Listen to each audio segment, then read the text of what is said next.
Hello world, my name is Ty and welcome to my podcast, It's Just Different, where I'm talking about everything under the sun, from sports, political, social issues, you name it, I talk about it. So kick back, relax, and enjoy the show. Let's go. Welcome to It's Just Different with your host, Ty.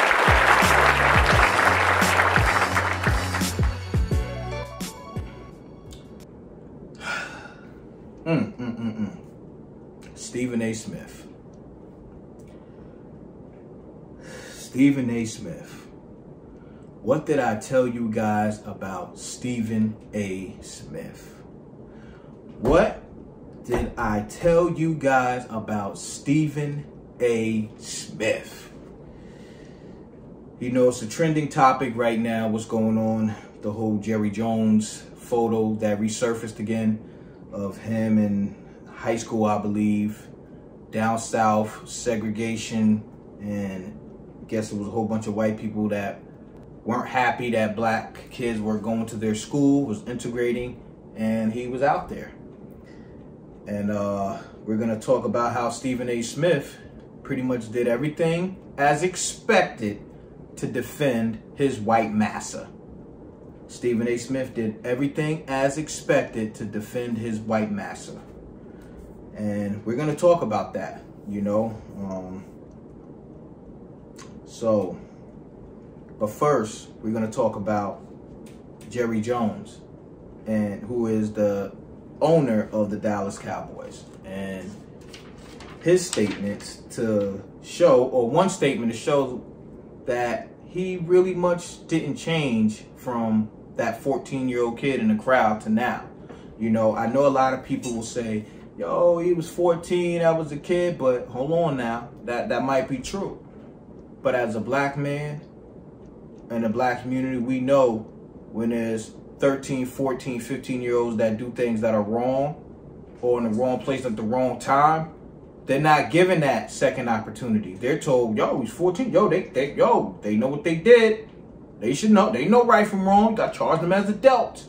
That's how we are viewed and handled in almost every situation, right? No one sits there and looks back and go, well, how was this black kid, how was he raised? Let's look at all the different obstacles that he had to face and the systemic racism that played a part into how these things transpired, and it led to that. No one is looking at, they don't, yo, he's 14, yo, charge him as an adult. Nah, he's 14, 15, he know where he should have been. That's how they treat black kids in America. It's always been that way. It's never changed. So I'm going to hold Jerry Jones to the same standards that they hold the black kids at. That's a fact. That's a fact.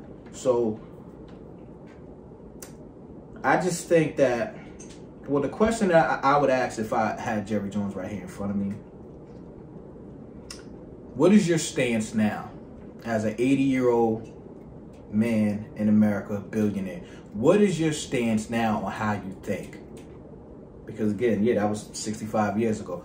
What is your stance now? And I haven't really seen nothing to show me he's different, or his point of views is different from then to now. I haven't seen nothing, you know? And he said something back in 2016, 17, during the whole Colin Kaepernick thing that I'm going to read off to y'all. You know, when Colin Kaepernick was, you know, kneeling during the national anthem. And this is how I took it. And I know a lot of people that I know, this is how they took it as well with Jerry Jones. So I'm going to read this off to you. And again, I look down because I got notes. I never want to misquote anybody. I'm going to come with truth and facts, you know. So here it goes. When asked about the whole national anthem issue with Kaepernick and other players kneeling, Jerry Jones said this: "We cannot in any way give the implication that we tolerate disrespecting the flag." So basically how I took it and how a lot of other black people took it was, I don't give a damn about unarmed innocent black people being shot down I don't give a damn about kids being shot down. You better not kneel and disrespect that flag. That comes first before anything. That's how I took it with Jerry Jones. That's how a lot of other black people I know took it when Jerry Jones said that. So that makes me go, how much has this man really changed? He hasn't. I don't think he has. I don't know him personally, but I just don't believe he has, you know? And I feel the same fire that we held Kyrie Irving to, or not we, but the media and, you know, all the commentators on First Take, especially Stephen A. Smith, whether if it was the vaccine or whether if it was, you know, the tweet from the post of the movie, Stephen A. was on him. Other commentators were on him. Black commentators at that was on him. Like, it was just like a wave. It was never ending. Every hour, it was something new about Kyrie Irving. And I feel if Kyrie Irving could lose millions and miss games and be painted as a villain, which he's not, but painted as a villain by Stephen A. Smith and other black commentators on all these sports networks, and white commentators too. Y'all not going to get off the hook. If all that can happen to Kyrie, we can at least grill Jerry Jones on his stance and where he's at and what he's doing. And we should come up with a list with him and saying, yo, now you got to meet with Dr. Claude Anderson and Dr. Umar Johnson and Dr. Professor Smalls. You got to meet with all these great African scholars and sit down. That's what we should be doing with him. You know, that's just my piece on the matter. You know, but Stephen A. Smith, you did what I knew you was going to do. You did what a lot of black people who watched the show knew what you was going to do. We knew what you was going to do. You know, either if it's Stephen A. both sides of the fence Smith, Stephen A. tap dancing Smith, Stephen A. shucking and jiving Smith, Stephen A. sellout Smith, Stephen A. cooning Smith, whatever name you prefer, I knew this is the stance that you was going to do. It wasn't that long ago that maybe 2-3 months ago, I think Stephen A. Smith was with Jerry Jones and Jerry Jones helicopter. He loved it. You know what I'm saying? So Stephen A., when it comes to certain white athletes or owners or management that Stephen A. revere, he honestly have love for, he gonna go out the window to protect them. He don't, to me, it's like, he'll say a little something because how he talk, he's all demonstrative and excited and, you know, the energy and everything. And it look like but then he'll slide in something if you don't catch it. If you don't catch it, he gonna slide in something to make it seem like what the person ain't doing isn't really racist, or what the person ain't doing, it might be wrong, but here's why, or try to give you a different perspective on that to take less fault away, you know. And Jason Williams did that. I remember Jason Williams was talking with Stephen A. Smith one time, and it was about the whole Aaron Rodgers thing, right? And I think Jason Williams said, yo, Stephen A., your energy, like, it's not the same. You know, when Aaron Rodgers with the whole vaccine, I guess he lied about it. And Stephen A. was, because he loved Aaron Rodgers, that's his guy. And he's like, yeah, you know, man, they talked, you know, and Jason Williams said, yo, but where's that energy at? I don't see that same energy that you got Aaron Rodgers that you had for Kyrie. Where's that same energy? You see what I'm saying? Put him on a hot seat. And we know why. Because Stephen A. cannot get out of line. Trust me. I don't know if that's in his contract. It might be, but he cannot call out white folks. He can't do that. He can't really, to the level of Kyrie or other players, he cannot do that. And if you guys think I'm lying, go back to the time of the Ray Rice incident, right?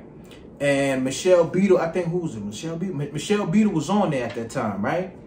And Michelle Beadle, I guess, wrote a letter, basically going against what Stephen A. said. And what happened? Stephen A. got suspended and had to apologize. That right there was a lesson. Yo, listen, Stephen A., we give you all the space in the world to criticize black athletes. You could do that with no problem, with no repercussions. We give you that. But soon as you upset one of our own, that is a problem, and you will pay the price. And that's what happened. That Michelle Beadle got mad, a white woman, and it was like, oh no, y'all, you gotta apologize, and then he got suspended. So that was his lesson right there. So ever since then, he ain't never get out of place.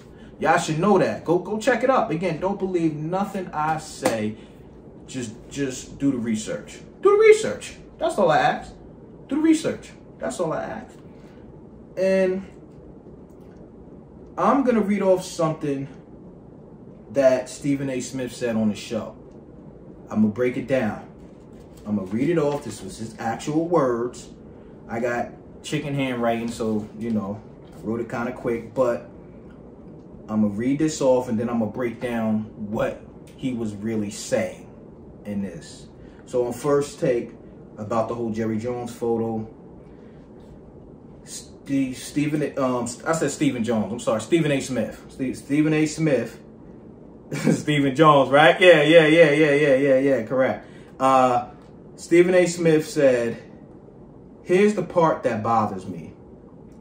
And then he goes on to say, you want to get on Jerry Jones and his track record? Fine.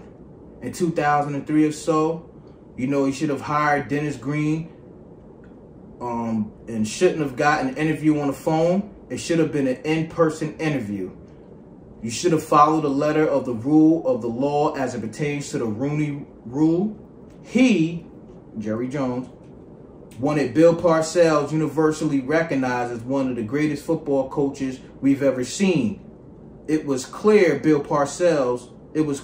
wanted Bill Parcells. Nobody else was going to have a chance of getting that job, and that's what he wanted to do. Stop right there. He threw that in first. Jerry Jones wanted Bill Parcells. Right? He wanted Bill Parcells, universally recognized as one of the greatest. You know what that does right there? That takes away, right? That takes away the racial aspect a little bit from it, because they're going to say, yo, Bill Parcells, yo, he the great, yo, and it had nothing to do with black, you know what I'm saying? Because Dennis Green was a black coach. He might still be coaching, I'm not sure. And like I said, what it does is it makes people go, nah, it's not really about race. It's Bill Parcells. Who won't want Bill Parcells? You know what I'm saying? Nah, we all recognize Bill Parcells as one of the greatest of all time. And it has nothing to do with that. It has nothing to do with that. It's this guy over here, you know? So that kind of takes away a little bit from it. And then when he goes, it was clear he wanted Bill Parcells and nobody else. Once again, it's showing that it had nothing to do with race. He wanted this guy. He didn't want Bill Belichick. He didn't want this one and that one or this white coach. This is who he wanted. You see how he's trying? Again, you gotta pay attention to how Stephen A. Smith moved. You gotta pay attention to that. You got to. And then I'm gonna go on what Stephen A. Smith said. You want to point out that he's one of 7 NFL owners that's never hired an African-American as a coach? Fine. Do all that. Attack him for that. Go ahead, no problem. I see a plethora of African-Americans employed by him. What is that supposed to mean, Stephen A. Smith? Stephen A., what is that supposed to mean? This is a business. 65 or 70% of the athletes in NFL are black. What are you talking about? Do you honestly expect us to believe that a black football player with no talent at all is going to be employed by Jerry Jones if he's a football player? Are you telling us that? Are you telling us that a black coach that that is currently or before been employed by Jerry Jones, a black coach that didn't have no intelligence and wasn't been able to add substance to the team winning, which means team success, more money for Jerry Jones. Are you trying to tell me that black coach would still be on the sidelines? What are you talking about? That don't even make sense. But that's the stuff that he says that you got to pay attention and watch out for. That's the, you see what I'm saying? It's like, yo, nah, you want to get on him for not, he's basically saying, hey, yo, you want to get on him for saying, yo, you know, you, how dare you look at the greatest or one of the greatest football coaches of all time. You should just bypass, because people, a lot of people they're gonna go, nah, if you want to win, you want to win by getting the best coach of all time. So that makes sense. It really didn't have nothing to do with race. That's the joint that Stephen A is trying to control. I want y'all to see that. That's what he's doing. So, and then he goes on to go, well, you know, all right, he did employ, you know, he does employ African Americans because it's business for him. They are bringing something to that organization that's making him a lot of money. Everybody there. Everybody, from the star player to even the black guy that's cleaning the aisles or handing out popcorn, that's bringing him money. Don't ever get it twisted. It's bigger than Nino Brown, Stephen A. Smith. It's bigger than Nino Brown. Don't ever get it twisted. And then I'm gonna read this last part off. He said, after the employees, he said, I see black players who played for him who rave about this man and what he's done for them on a personal level. Again, black players who played for him. He ain't talking about a dude that's on the street, a black guy that's on the street that has no connection to him or that can make him money. You're not hearing Jerry Jones doing anything for that black man. You ain't hearing no stories about that. It's people that are bringing him millions and billions of dollars. So doing what personal for him? Doing what? Doing what? Doing what? What is he doing?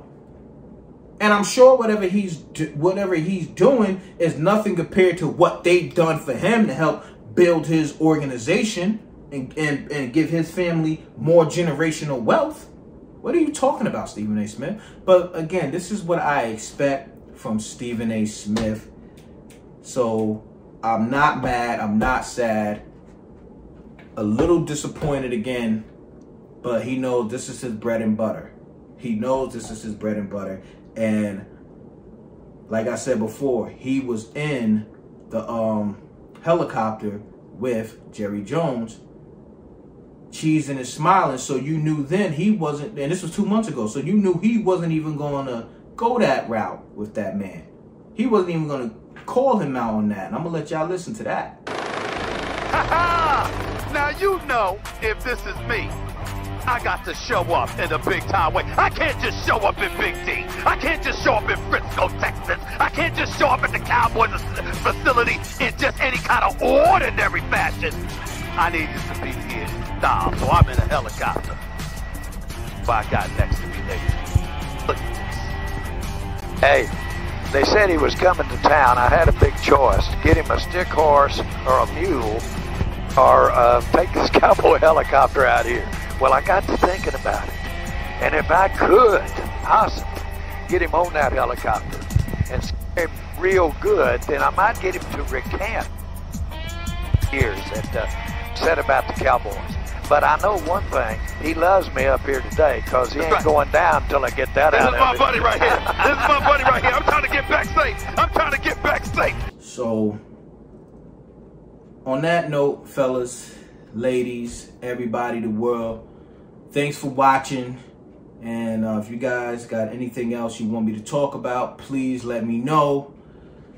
Comment in the section, like and subscribe, and I'll catch you guys on the next show. It's just different. Peace and love.